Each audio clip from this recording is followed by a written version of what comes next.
자, 오늘 보신 말씀은 에베소서 1장 8절부터 갑니다. 에베소서 1장 8절부터 10절까지 보도록 하지요. 이는 이렇게 갑니다. 시작. 이는 그가 모든 지혜와 총명을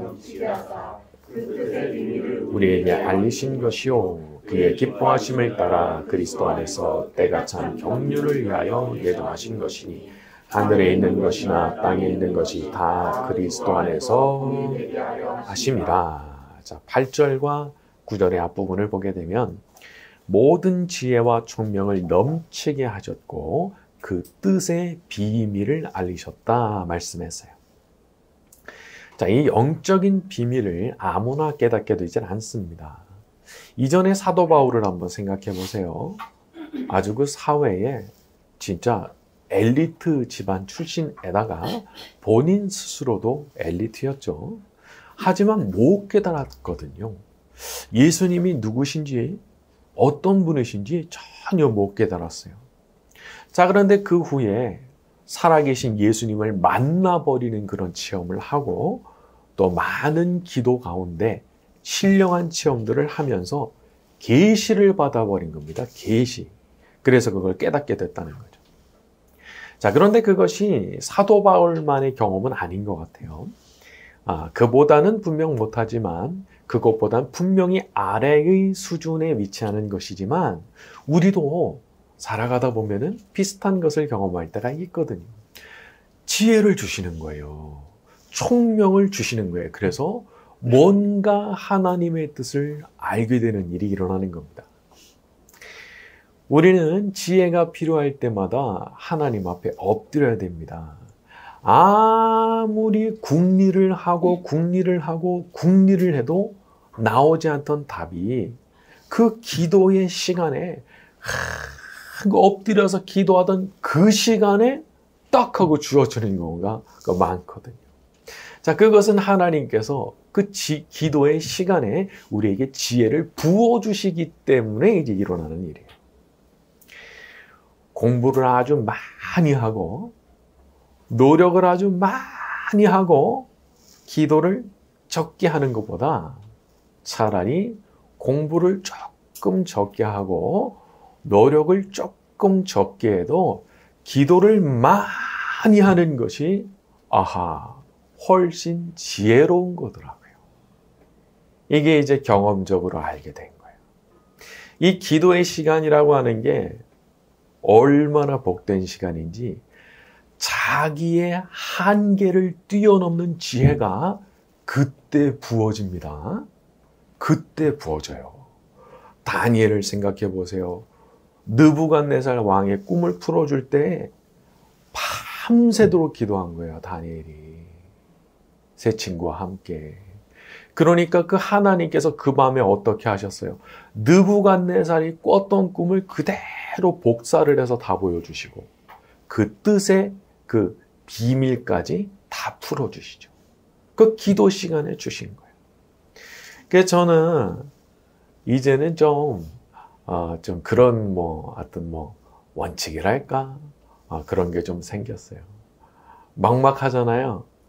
일단 기도하는 거예요. 입으로 아이고 막막해 하는 거, 그런 푸념하는 거, 지나가서 보니까 이거 좀 시간 낭비더라고요. 그런 거 할 시간에 그냥 다 그만두고 그냥 기도부터 시작하는 거더래요. 기도부터. 자, 그럴 때 아주 충분한 기도의 어떤 이제 분량이 차게 되면 그때 하나님께서 지혜를 주시는데, 내가 전혀 생각하지 못했던 지혜가 주어지는 경우가 많아요. 물론 이제 그때 주어지는 어떤 영감이 모든 걸 한 방에 해결하는 그런 방안이 아닐 수도 있어요. 제가 보니까 그렇더라고요. 하지만 적어도 뭐는 분명하냐면 시도해 볼 만한 가치가 있는 어떤 아이디어나 힌트를 분명히 주시더란 말이죠. 아무튼 결국 시간이 흐르게 되면은 하나님의 선한 손길 아래서 결국은 모든 것이 이제 합력해서 선을 이루게 되는 것이지만은 우리가 그 과정 자체를 또 잘 보내야 되잖아요. 그러니까 그런 과정을 가장 잘 보내는 지혜로운 방법은 하여간 엎드려 기도하고 그 가운데 주시는 그 응답을 따라서 이렇게 실천해 보려고 하는 것이 너무 중요한 부분이더라라는 거죠. 자, 우리 모두가 평생에 그렇게 지혜를 얻는 축복을 누리게 되기를 바랍니다. 자, 또 한 가지 보고 싶은 부분이 있는데요. 자, 일단 헷갈리실 수 있는 단어 9절의 경륜. 자, 이것은 다른 번역들에서는 목적이나 계획으로 계획이라는 의미로 번역을 하는 단어입니다. 말하자면 하나님의 경륜, 하나님의 계획이 있으셨다는 거죠. 근데 그 계획이 뭐냐? 10절에 하늘에 있는 것, 땅에 있는 것들이 만물이 다 그리스도 안에서 통일되게 하려 하신다라고 하는 거예요. 여기서 통일이라고 하는 것은 쉽게 말해서 질서를 부여하시는 뜻이라는 겁니다. 질서를 부여하신다. 대체 세상이 왜 이렇게 엉망진창이 되느냐? 왜 지금 뭐 전쟁 뭐 이렇게 있죠? 전쟁, 범죄, 가난, 질병, 또 미움, 다툼. 왜 이렇게 엉망진창이 되느냐? 인간의 죄와 사탄의 역사로 인해서 질서가 그냥 다 파괴가 돼버렸거든요. 질서가. 그래서 이 질서가 파괴되고 아수라장이 되어버린 그곳에 그리스도께서 다시 오셔서 질서를 부여하시고 엉클어졌던 모든 것들이 제자리를 찾아가도록 만들어 가시겠다라고 하는 것이 하나님의 아주 거대한 계획이라고 볼 수 있다는 거죠. 사도 바울이 이걸 계시를 통해서 알게 된 거예요. 아, 이것이 역사 전체를 움직여 가시는 하나님의 뜻이구나 알게 된 거죠. 자, 그리스도께서는 혼란한 가운데 모든 것이 망가지고 그냥 엉망이 되고 흐트러진 것들을 다시 바로잡으시고 질서를 부여하실 수 있는 분이십니다. 내가 물건을 아무 데나 놓을 수 있는 자유가 있죠? 내가 자유가 있으니까 뭐 과자봉지, 뭐 컵라면 그릇, 뭐 먹다 남은 음료수병 뭐 아무 데나 막 널브러뜨리면 금세 쓰레기장 되는 거죠. 금세. 그러니까 하나님께서 말하자면 우리의 삶에도 질서를 부여하고 싶으신 거예요. 너희들 그렇게 하고 싶은 대로 하고 살면은 쓰레기장 되는 거야. 그 말씀을 하시는 거예요. 그래서 질서가 잡히도록 그것에 질서를 이제 내려주시는 거죠. 여러분, 엉망이 된 곳일수록 질서의 도입이 시급한 겁니다. 그러니까 이게 제자리로 돌아가야 이제 뭘 해도 해볼 수 있는 건데 뭐 그냥 엉망이 됐으니까 말이죠. 자, 반대편에는 또 이런 경우도 있겠죠. 어떤 강박적으로 막 자기만의 질서를 추구하는 경우도 있을 수 있을 거예요. 조금이라도 내가 생각하는 거기서 벗어나는 게 있으면 못 견디겠는 거예요.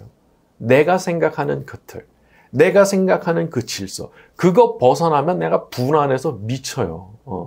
그런데 그런 곳에서도 주님께서 오시잖아요. 그런 강박적인 질서를 추구하는 것이 아니고 마음의 평안이 옵니다. 평안이. 여러분, 우리가 살아가면서 모든 걸 통제할 방법이 없습니다. 그래서 주님께 맡겨야 되는 거예요. 그래서 이런 것도 사실 주님이 오실 때 그런 강박적인 질서를 추구하는 것도 진정이 되는 거거든요. 여러분, 이렇든 저렇든 자기가 못하겠으면 주님께 부탁드리셔야 되는 겁니다. 주님, 제가 아무리 노력을 해도 질서가 안 잡힙니다. 또 제 마음에 평안도 없습니다. 그러니까 주님께서 오셔서 주님께서 좀 해결해 주시옵소서. 우리가 이렇게 기도를 드려야 되는 거죠. 아울러서 이렇게 질서가 자기 삶에 도입되게 하기 위해서 우리한테 필요한 조치가 하나 있어요. 그것은 하루에 반드시 하고 넘어가는 그 일과의 그 루틴에 기도와 말씀을 반드시 넣으셔야 됩니다. 그게 아주 시간 관리 혹은 삶의 질서를 부여하는 데 있어서 첫걸음이기 때문에 그런 거예요. 첫걸음. 그러니까 반드시 기도의 시간이 들어있어야 되고 하나님의 말씀을 읽거나 듣거나 묵상하는 시간이 꼭 들어있어야 되는 거예요. 자, 그래서 이렇게 자기 삶의 질서를 부여하는 부분에 있어서 이런 첫걸음이 되는 부분을 소홀하게 여기지 말고 이건 우리가 평생 하는 거거든요. 평생 하는 거니까 이거 잘 끼워 넣어야 되는 거예요. 하루의 루틴 안에 잘 끼워 넣으면 이제 여기서부터 이제 질서가 쫙 잡히기 시작하는 거죠. 자, 우리 11절과 12절로 넘어갑니다. 모든 일을 시작. 모든 일을 우리가 예정을 입어 그 안에서 기업이 되었으니 이는 우리가 그리스도 안에서 전부터 바라던 그의 영광의 찬송이 하려 하심이라. 11절에 모든 일을 그의 뜻의 결정대로 일하시는 이라고 되어 있죠. 하나님이 누구시냐? 모든 일을 당신의 결정대로 당신의 뜻대로 행하실 수 있는 절대적인 주권을 가지신 분이라는 겁니다. 그러니까 우리 하나님께서 얼마나 높은 권세를 가지신 분이신지 가늠이 안 돼요. 뜻을 정하시잖아요. 그냥 되는 거예요. 결정하시잖아요. 그냥 되는 거예요. 우리가 1000m, 2000m 되는 산에만 올라가도 막 경외감에 사로잡힐 때가 있죠. 야, 참 이렇게 참 사람이라는 게 미약하구나. 아무것도 아니구나. 경외감에 딱 사로잡힐 때가 있는데 이건 뭐 8000m 히말라야 그런 수준이 아니고 이 거대한 지구 전체를 먼지처럼 내려다보시는 하나님이신 거예요. 끝도 없이 뻗어나가는 우주의 수많은 별들을 마치 먼지처럼 내려다보실 수 있는 분이 바로 우리 하나님이신 거죠. 그러니까 이 하나님의 그 권능과 위엄이라고 하는 것은 인간의 상상이 도달할 수가 없는 어떤 초월의 영역에 있는 겁니다. 초월의 영역. 그러니까 그런 분의 계획에 따라서, 그런 분의 예정에 따라서 와, 우리가 그분의 기업이 됐다, 소유가 됐다 하니까 참 이게 참 기가 막힌 일이다 생각을 할 수밖에 없는 거죠.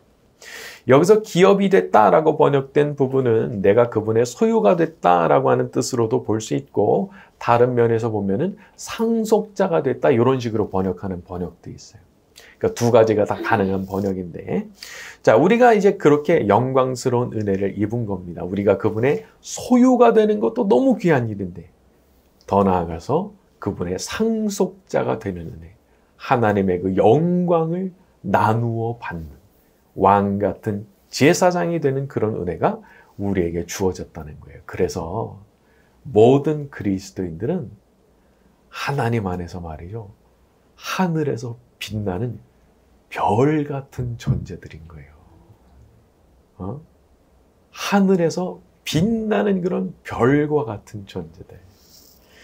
그래서 우리가 그런 걸 생각하면 이 땅에서의 삶에 대해서 그렇게까지 막 미련을 갖고 그러지는 않는 거예요. 제가 엊그제 좀 그런 생각을 했거든요. 옛날에 좀 어떤 분이 좀 떠올랐어요. 근데 이제 그분이 뭐 썩 그렇게 뭐 좋은 분으로 제 기억 속에 남아있지는 않아요. 근데 벌써 세월이 10년, 15년 뭐 이렇게 지나다 보니까 그분도 이제 나이가 많이 드셔서 이제 참 세상을 떠날 날이 멀지 않으신 나이가 되셨겠구나 생각이 들었는데 그런 거예요. 시간은 다 지나가잖아요. 금세 지나가잖아요. 그러니까 사는 동안에 못된 짓 다 하고 막 나쁜 마음 먹고 막 남들 괴롭히고 이거 다 헛된 일인 거예요. 왜 그렇게 해요? 곧 떠나게 되는데 이 땅 사는 동안에 하나님 기뻐하시는 일 하고 하늘의 상급 잘 쌓다가 부르시면 그냥 기쁜 마음으로 그냥 올라가야 되는데 그런 생각이 들었어요. 그러니까 우리도 사실 그렇게 해야 되는 거죠. 그래서 이 땅에서 잘 살아야 얼마나 잘 살라고 그렇게 막 너도 제끼고 너도 제끼고 아이고 막 이렇게 살 이유가 있나 싶은 거죠. 자, 우리를 위해서도 하늘에 이렇게 별과 같이 빛나게 되는 영광이 준비되어 있는 줄로 믿습니다. 자, 13절과 14절로 갑니다. 그 안에서 시작. 그 안에서 너희도 진리의 말씀, 그 안에서 또한 너희도 약속의 성령으로 인치심을 받았으니 의는 우리 기업의 보증이 되사 그 얻으신 것을 총량하시고 그의 영광을 하심이라. 자, 13절에 성령으로 인치심을 받았으니 성령으로 인을 치시는 것이 영적으로 존재합니다. 성령 하나님은 눈에 보이지 않으시지만 불과 같은 역사로 사람의 몸과 영혼에 인을 치신다는 거예요. 인을. 이 사도 바울 당시에 인을 친다고 하는 것은 우리가 영화에서 보면은 자주 나오지만 가축들한테 불을 그냥 달궈진 그 쇠로 확 찍어가지고 칙 소리 나면서 도장 찍잖아요. 그런 거예요. 우리가 성령 하나님의 불과 같은 역사로 보이지 않지만 우리의 몸과 영혼에 하나님의 인이 쳐져 있다는 사실을 믿으시기를 바랍니다. 그게 지워지질 않는 거예요. 그래서 여기 보증이 된다고 하는 거예요. 보증. 지워지지가 않거든요. 그래서 구원받은 것에 대한 보증이다라고 하는 겁니다. 자, 그런데 한 가지를 주의하셔야 됩니다. 이 성령의 역사하심 가운데는 외적인 역사와 내적인 역사가 있어요. 외적인 역사는 쉽게 말해서 능력이 나타나는 거죠. 방언하고 막 병을 고치고 귀신도 쫓아내고 기적을 일으키는 거 외적인 역사입니다. 자, 그러나 반면에 내적인 역사도 있어요. 그것은 사람의 마음과 영혼 가운데 역사하셔서 죄를 씻으시고 영적인 할례를 행하시는데 아주 그 죄의 아주 근본적인 그 뿌리가 있거든요. 그 뿌리. 그거를 탁 잘라내시는 역사. 이 성령의 내적인 역사입니다. 그리고 위에서부터 새로운 영적인 생명을 부어주시는 거. 이런 게 이제 내적인 역사예요. 여기 지금 13절에 나오는 이 성령의 약속의 성령으로 인치심을 받는다고 하는 것은 외적인 역사라고 보기보다는 내적인 역사라고 봐야 됩니다. 왜냐? 구원의 보증이라고 그랬으니까요. 내적인 역사가 있어야 구원의 보증 받는 거예요. 자, 그에 비해서 사람이 이제 내적인 역사를 못 받고 겉으로만 외적인 역사만 경험하는 경우도 있습니다. 이게 참 의아한 일인데 왜 그런지 우리가 모르겠는데 사람이 성령의 내적인 역사가 없어요. 못 받았어요. 그래서 죄의 아주 근본적인 뿌리가 되는 아주 악의 근본에 있는 그 뿌리가 잘라내지지도 않았고 새로운 생명으로 부어지지도 않았고 죄가 씻겨지지도 않았는데 겉으로는 이런 능력이 나타나는 경우가 있는 거예요. 그래서 헷갈리는 거예요. 우리 유명한 말씀 한번 다시 봅니다. 마태복음 7장 21절부터 23절 가서 봅니다. 신약성경 10쪽쯤에 있네요. 마태복음 7장 21절에서 23절. 마태복음 7장 21절에서 23절 봅니다. 나더러 가죠. 시작. 나더러 주여 주여 하는 자마다 다 천국에 들어갈 것이 아니요 다만 하늘에 계신 내 아버지의 뜻대로 행하는 자야 들어가리라. 그날에 많은 사람들이 나더러 이르되 주여 주여 우리가 주의 이름으로 선지자 노릇하며 주의 이름으로 귀신을 쫓아내며 주의 이름으로 많은 권능을 행하지 아니하였나이까 하리니 그때 내가 그들에게 밝히 말하되 내가 너희를 도무지 알지 못하니 불법을 행하는 자들아 내게서 떠나가라 하리라.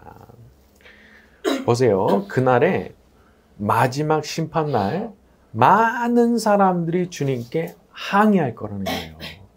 우리가 주님의 이름으로 병 고치고 주님의 이름으로 귀신 쫓아내고 못 보셨냐고.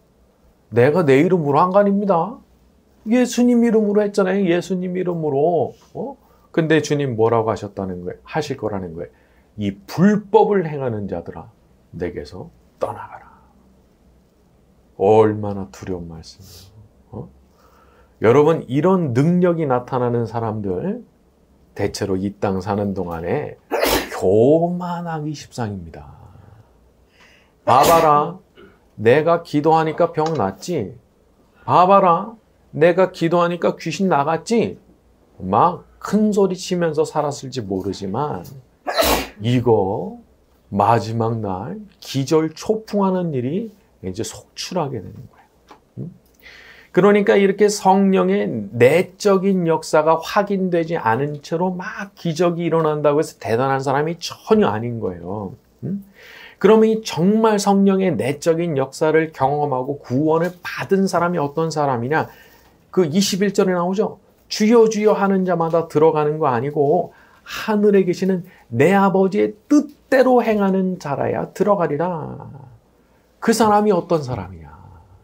진짜 마음의 중심으로 하나님의 뜻을 구하고 그분의 뜻대로 살려고 노력하는 사람이냐? 진실한 노력이 있느냐? 완성은 못해도 돼요. 하지만 진실한 노력이 있느냐? 하나님의 뜻을 받들어서 정말 사랑하려고 하냐? 하나님의 뜻 받들어서 정말 섬기려고 하냐? 하나님의 뜻 받들어서 정말 용서하려고 하냐? 예수님 걸어가신 것처럼 겸손의 삶을 추구하느냐? 이게 분별의 증거가 되는 거예요. 그래서 이 성품의 문제, 그 말과 행실의 문제가 너무 중요한 겁니다. 이 성령의 내적인 역사를 경험한 분인지 아닌지를 이제 분별하려면 여기서 이제 분별이 되기 때문에 그런 거예요. 여러분, 능력이 막 나타나는데 성품이 전혀 예수님하고 반대예요. 그러면 그런 분들 따라가시면 큰일 나는 겁니다. 큰일 나는 거예요. 절대 그렇게 하지 마세요. 본인 자신이 구원 받았는지 아닌지도 모르는 거예요. 그러니까 이런 게 너무 많은 시대이기 때문에 이런 거는 참 조심을 하셔야 되는 거죠. 그러니까 여러분, 우리가 기도를 해야 되는데 어떻게 기도를 해야 되죠? 성령의 외적인 역사도 경험하게 하시고 내적인 역사도 경험하게 하시고 그냥 성령의 불같은 역사를 외적으로 내적으로 동시에 경험하기를 원합니다. 이렇게 기도해야 되는 거예요. 성령의 내적인 역사라고 하는 것은 사실 사람마다 좀 차이가 있습니다. 그래서 어떤 분은 이제 좀 아주 밑바닥에서 시작하는 경우도 있어요. 근데 신기한 거는 성령의 내적인 역사가 실제로 시작이 되잖아요. 시작이 되면 그때부터 무조건 잘합니다. 계속 자라요. 출발점이 다를 수 있어요. 어떤 분은 여기서 시작해요. 아주 기본적인 성품 자체가 좋은 분들 여기서 시작하는 거예요. 근데 아주 좀 안 된 일이지만 좀 별로 이렇게 좀 안 좋은 이렇게 그런 걸 타고나신 분들 여기서 밑에 시작해요. 그런데 자라요. 계속 자라요. 그러니까 예수님 처음 믿었을 때 생각해보면 지금도 멀었지만 지금도 요것밖에 못 왔지만은 예수님 처음 믿었을 때 그 전이랑 생각해보면은 많이 자란 거예요. 많이 자란 거. 이게 보여야 되는 거예요. 이게 보이면 부족하지만 그래도 구원받은 증거가 거기 있구나 하고 알게 되는 거예요. 그래서 이런 부분은 우리가 알고 있어야 되는 겁니다. 그래서 너무 저 밑에 있다고 또 구원 못 받았다 이제 이렇게 생각하지 마시고 어느 만큼 바닥에 있는지 모르잖아요. 계속 올라오고 있는 거다 생각하시고 서로를 위해서 기도하시면 좋겠다 싶습니다. 자, 약속의 성령께서 우리의 기도를 들으시고 응답하실 때 성령의 외적인 역사와 내적인 역사가 불같이 우리에게도 임하게 될 줄로 믿습니다.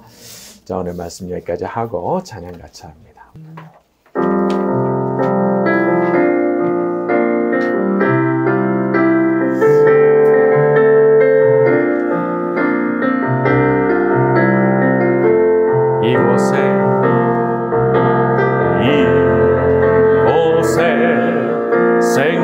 생명샘 솟아나 눈물 곧잘 지나갈 때에 머잖아 열매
마침내 꽃들이 피고 영광의 주가 오시리라. 꽃들도 구름도 바람도 넓은 바다도 찬양하라 찬양하라 예수를. 하늘을 울리며 노래해 나의 영혼아. 은혜의 주 은혜의 주 은혜의 주. 꽃들도 구름도 바람도 넓은 바다도 찬양하라 찬양하라 예수를. 하늘을 울리며 노래해 나의 영혼아. 은혜의 주 은혜의 주 은혜의 주. 오늘 주신 말씀을 놓고 기도하는 시간 가지겠습니다. 말씀 가운데 역사하셔서 주의 음성 듣게 하여 주옵소서. 다 같이 동성으로 기도하겠습니다. 거룩하신 하나님 아버지, 저희가